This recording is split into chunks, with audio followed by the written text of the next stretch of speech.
Always appreciate your wife. Kapag mahal ka talaga ng babae, kahit pa napagsalitaan mo siya ng masama sa tuwing nag-aaway kayo, iiyak at masasaktan yan. But trust me, tatanggapin ka pa rin niya. Sa tuwing nagkakamali ka, huwag kang magalit kung pagsasabihan ka, and believe me, kahit pa ulit ka pang magkakamali, she will still accept you kasi naniniwala siyang magbabago ka pa.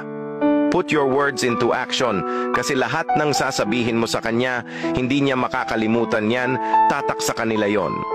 Kahit selosa siya, huwag kang mapagod sa pag-intindi sa kanya, di dahil wala siyang tiwala sa'yo, ayaw ka lang niya mawala. Palagi siyang nandyan kapag may problema ka, palagi ka rin niya sinusuportahan sa lahat ng gusto mo. Kung naibigay niya lahat ng gusto mo, please always respect her pa rin. Huwag magbabago lalo na't binigay niya lahat ng tiwala niya sa'yo.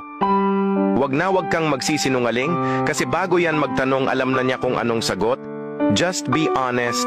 As always, mapamali o mapatama ba yan, kahit masasaktan siya, sabihin mo ang totoo kasi hindi ka iiwan yan ng ganun lang kadali. The best thing is, ikaw yung hahanapin niya sa tuwing pagod siya or may problema siya sa personal life niya. Correct me if I'm wrong, pero kahit mister ka na niya, tinatrato ka pa rin niyang parang kaibigan kasi ikaw lang ang nakakaintindi at nagpapasaya sa kanya sa tuwing napakalungkot ng mga mata niya.